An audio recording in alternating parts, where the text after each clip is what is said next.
आदरणीय शिक्षक साथियों एवं मेरे YouTube चैनल को देखने वाले सभी दर्शकगण का हार्दिक स्वागत है। आपका अभिनंदन है। साथियों, इस समय हम राज्य शिक्षा केंद्र मध्य प्रदेश भोपाल द्वारा जारी प्रश्न बैंक कक्षा 5वीं और विषय हम गणित की हम आपको जानकारी दे रहे हैं।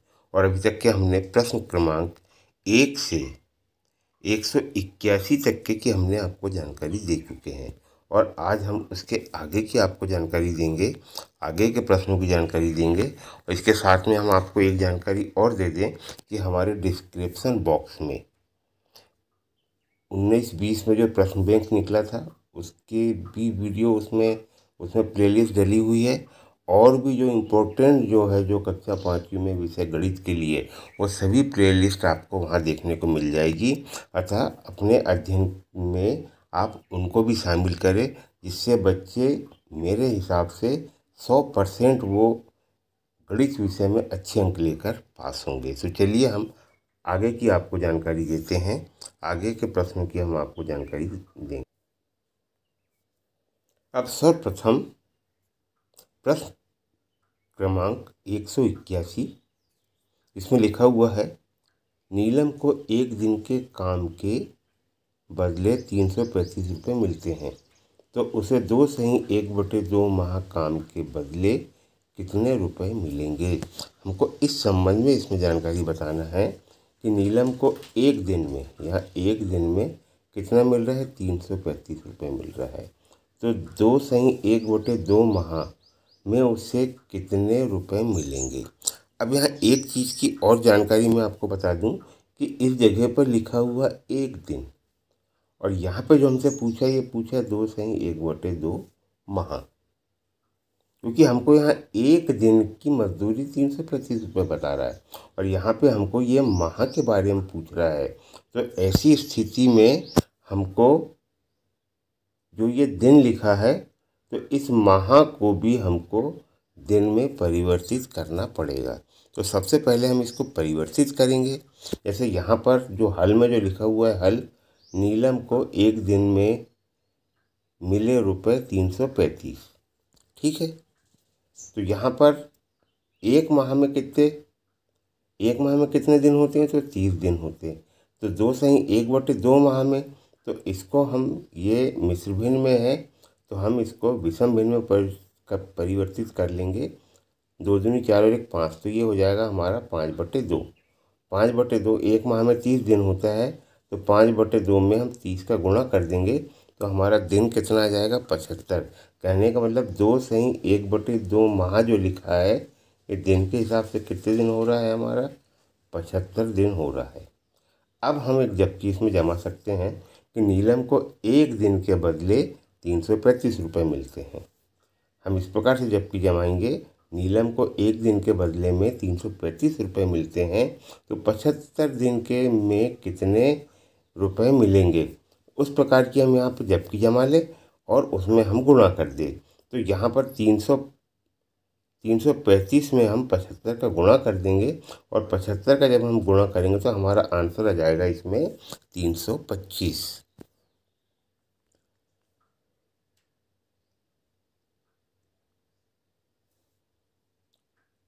तो यहाँ पे 2 माह के काम में 335 गुणित 75, तो गुणा किए तो हमारा आ जाएगा 25,125 रुपये नीलम को 2 माह के बदले या 75 दिन के बदले मिलेंगे। तो इस प्रकार से हम इसके आंसर को ज्ञात कर लेंगे।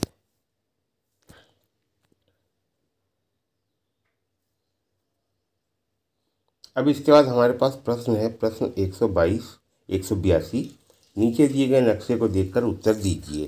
तो इसमें नीचे नक्शे जो दिया गया है उसको देख के हमको 2 प्रश्नों का जवाब देना है।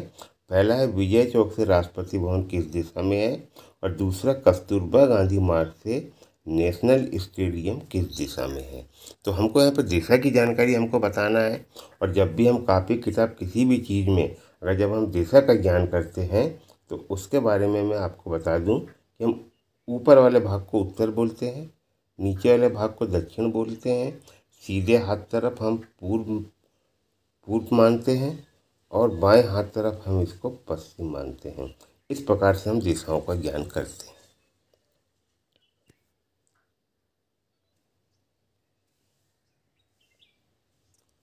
अब हमारा प्रश्न क्रमांक 182 का पहला प्रश्न था हमारा, विजय चौक से राष्ट्रपति भवन किस दिशा में है। अभी हमने नीचे प्रश्न पढ़े थे तो उसमें लिखा हुआ था कि विजय चौक से राष्ट्रपति भवन किस दिशा में है। तो विजय चौक हमारा ये है और राष्ट्रपति भवन ये है। तो यदि हम दिशा देखें तो दिशा हम इस प्रकार से इसमें देखेंगे। तो ऊपर तरफ की जो दिशा है ये हमारी कौन सी है, उत्तर। कहने का मतलब विजय चौक से राष्ट्रपति भवन जो है वो उत्तर दिशा में है। इसके बाद इसमें दूसरा प्रश्न था, कस्तूरबा गांधी मार्ग से नेशनल स्टेडियम किस दिशा में है।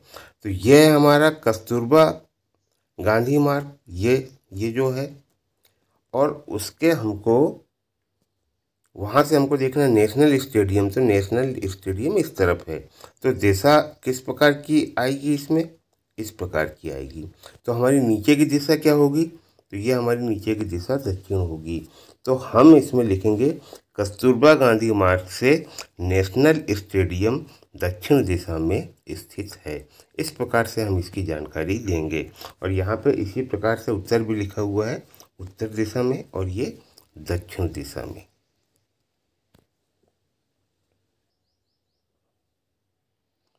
अब है हमारा प्रश्न 183, अधिक कोण की कोई एक माप लिखिए। तो हमको अधिक कोण की कोई एक माप बताना है तथा घड़ी में समय का कोई एक माप लिखिए जहां आप घड़ी की सुइयों में अधिक कोण देखते हैं। तो यहाँ पे हमको इसने दो प्रश्नों को पूछा है। एक तो अधिक कोण की हमको माप बताना है, ठीक है। तो हमने पहले आपको इस समकोण की जानकारी दी थी, एल की आकार की। कहने का मतलब ये है कि यदि ये हमारी आधार रेखा है और एल की आकृति से अगर इस प्रकार से अगर कोई कोण बन रहा है तो ये अधिक कोण कहलाएगा।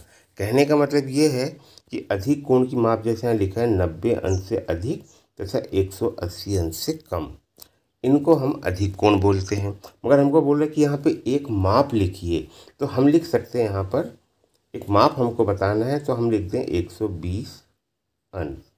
तो 120 अंश का जो कोण जो बनेगा वो हमारा अधिक कोण कहलाएगा। अब यहाँ पे हमको दूसरा प्रश्न पूछ रहा है कि आप घड़ी की सुइयों में अधिक कोण देखते हैं। मतलब हमको यहाँ की एक माप बताना है। तो हम यहाँ पे बता सकते हैं, जैसे हम यहाँ पे अगर एक नाप ले लें हम बताने के लिए, तो हम बोल सकते हैं 2:40। अगर हम 2:40 का कोई कोण के बारे में बात करें तो आपको मालूम है कि काटा हमारा 3 पे होगा, क्योंकि यहाँ पे 12 है, यहाँ 3 है, यहाँ 6 होगा, यहाँ 9 होगा, और 40 की बात आएगी तो वो 3:45 का जो हमारा आएगा इस प्रकार से आएगा। तो ये हमारा एक अधिक कोण को बनाएगा। या हम एक कोण जैसे यहाँ पे लिखा हुआ है 9:05, 9:05 का भी कोई कोण होगा तो हम उसको बोल सकते हैं। और 3 बजे हमारा 90 अंश का कोण बनता है, तो हम यहाँ पर 2:50 का कोई कोण भी हमारा अधिक कोण होगा। इस प्रकार की हम जानकारी इसमें बता सकते हैं।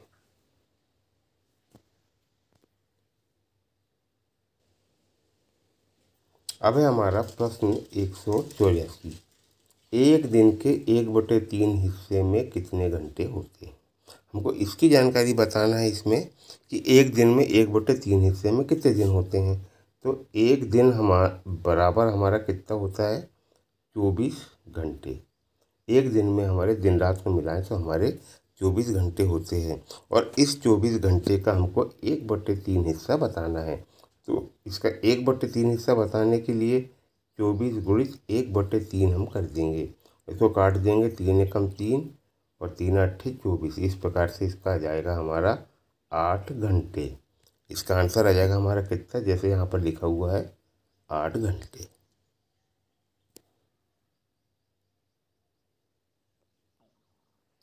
अब हमारा है प्रश्न क्रमांक 185। एक वर्गाकार कैरम बोर्ड का परिमाप 320 सेंटीमीटर है, तो कैरम बोर्ड की भुजा की लंबाई ज्ञात कीजिए। तो हमको यहाँ पे क्या बताया है, यहाँ पे हमको परिमाप बता दिया गया है, और परिमाप में भी एक विशेष बात उन्होंने बताया, वर्गाकार। और वर्गाकार का मतलब ये होता है जिसकी चारों भुजा आपस में बराबर, ये भुजा इसके बराबर, ये भुजा इसके बराबर, चारों भुजा आपस में बराबर हो, उसको हम वर्गाकार कहते हैं। तो उन सब का परिमाप है हमारा 320। तो हमको क्या बताना है, भुजा की लंबाई बताना है। जब भुजा की हमको लंबाई बताना है तो सबसे पहले हम लिखेंगे प्रश्नानुसार, फिर यहाँ नंबर 1 लिख देंगे, कैरम बोर्ड का परिमाप बराबर 320 सेंटीमीटर। नंबर 2 हम लिखेंगे भुजा की लंबाई बराबर ज्ञात करना है। इस प्रकार से हम ये जानकारी को यहाँ पे लिखेंगे, और उसके बाद हम सूत्र लगाएंगे। सूत्र में हम लिखेंगे कैरम बोर्ड का परिमाप बराबर हमारा 320 सेंटीमीटर, ये लिखा हुआ है। मगर हमको यहाँ पे क्या ज्ञात करना है, क्योंकि हमने नीचे लिखे हैं भुजा की लंबाई, हमने लिखे हैं भुजा की लंबाई। तो हम यहाँ लिख सकते कैरम बोर्ड की भुजा की लंबाई बराबर, कैरम बोर्ड की भुजा की लंबाई बराबर हम यहाँ पे लिखेंगे परिमाप बटे 4, या परिमाप भागी 4। इस प्रकार से हम इसको लिखेंगे। अब क्योंकि परिमाप भागित हमने 4 लिखे हैं, तो यहाँ पर हम 320 में हम 4 का भाग दे देंगे, क्योंकि 320 हमारा परिमाप है। तो 4 एकम 4, 4 अट्ठे 32, और ये आ गया हमारा 80। तो कहने का मतलब 80 सेंटीमीटर इसके भुजा की लंबाई होगी।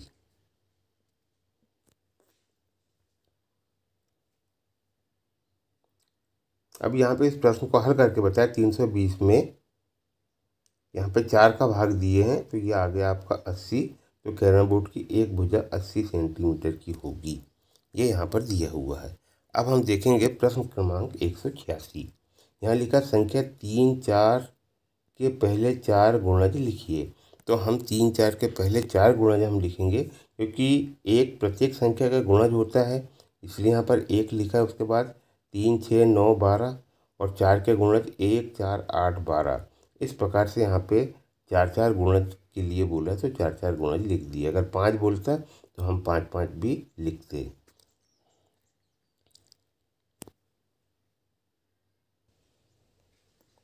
अब है हमारा प्रश्न क्रमांक 187।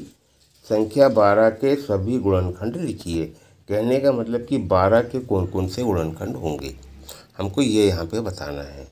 तो 12 के गुणनखंड हमको यहाँ पे निकालना है।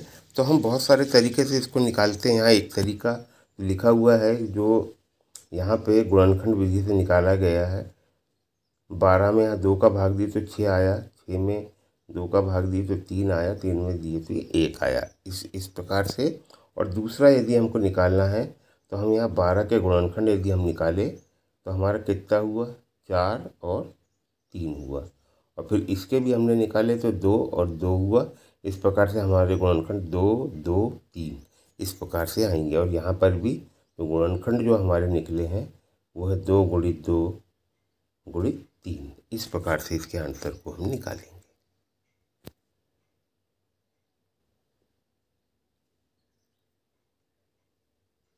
अब इसके बाद है हमारा प्रश्न क्रमांक 188। नीचे दिए गए टेली चिन्ह चार्ट को देखकर उत्तर दीजिए।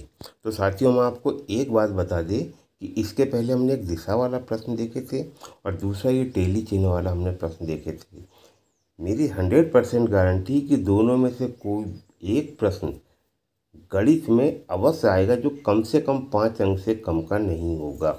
तो आप बच्चों को इन प्रश्नों की ज़रूर आप तैयारी करवाएं। जैसे कि एक प्रश्न ये है, और दूसरा हमारा यहाँ पे जो नक्शा के बारे में यहाँ दिया गया है, ये दोनों में से निश्चित बात है कि एक प्रश्न हमारे परीक्षा में आता ही है। तो इस पर आप पूरा ध्यान देंगे, और टेली चिन्ह बच्चों को अच्छे से बताएंगे। और ये किस प्रकार से टेली चिन्ह बनते हैं इसके पहले वाली वीडियो मैंने बताया हूँ। और इसमें भी मैं एक आपको टेली चिन्ह के बारे में बता दूँ कि जो टेली चिन्ह का जो निर्माण हुआ है ये कितना संकेत देते हैं। तो ये इसको हम 1 बोलेंगे, फिर ये 2 हो गया, फिर ये 3 हो गया, ये 4 हो गया और ये 5 हो गया। कहने का मतलब यहाँ पे एक एक ये जो बने हुए डब्बे ये 5-5 की जानकारी दे रहे हैं। अब यहाँ पे 3 है, ये 1 2 3, तो 5 1 5 5 10 5 6 15 5 1 20 5 25, तो ये बता रहा है 28। तो इस प्रकार से हम टेली चिन्ह की जो जो दिया गया है और जो उनके टेली चिन्ह के जो संकेत जो दिए गए हैं इसके बारे में हम अपने शाला के बच्चों को बहुत अच्छे तरीके से हम बता दें।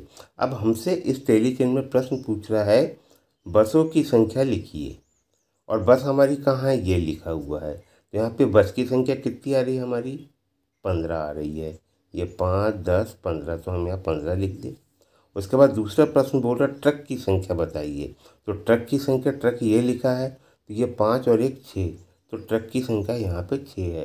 तो ये बहुत अच्छे क्वेश्चन है, इसमें ज़्यादा कुछ गुणा भाग नहीं करना पड़ता है और बच्चे बहुत आसानी से इसमें अंक को प्राप्त कर सकते हैं। तो इन प्रश्नों की आप ज़रूर जानकारी दें। फिर से मैं आपको बता दूं, ये प्रश्न क्रमांक 188 और इसके पहले भी हमने देखे हैं। और ये जो नीचे दिए गए नक्शा और टेली चिन्ह दोनों में से एक क्वेश्चन आपके परीक्षा में निश्चित रूप से आएगा।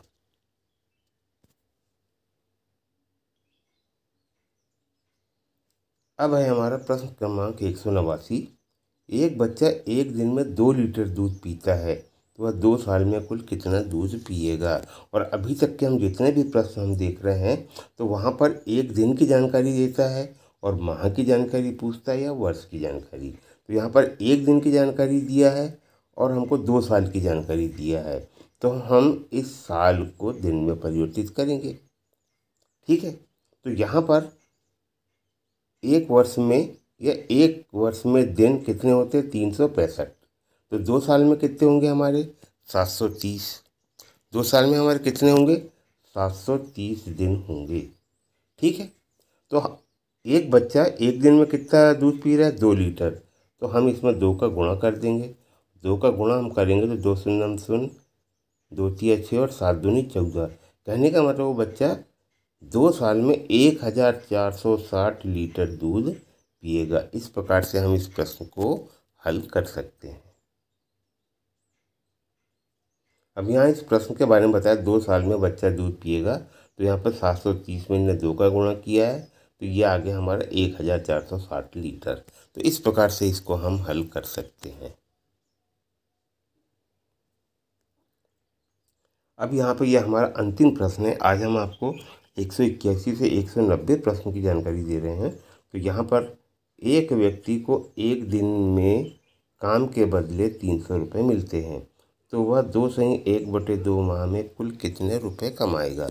अब यहाँ पे भी अगर आप देखें तो हमको जो जानकारी दिया है वो एक दिन की दिया है और हमसे पूछ रहा है वो माह के बारे में, एक दिन, और यहाँ पे लिखा 2/1/2 माह। तो ये 2/1/2 माह को हमको काय में परिवर्तित करना पड़ेगा, तो इसको हमको दिन में परिवर्तित करना पड़ेगा।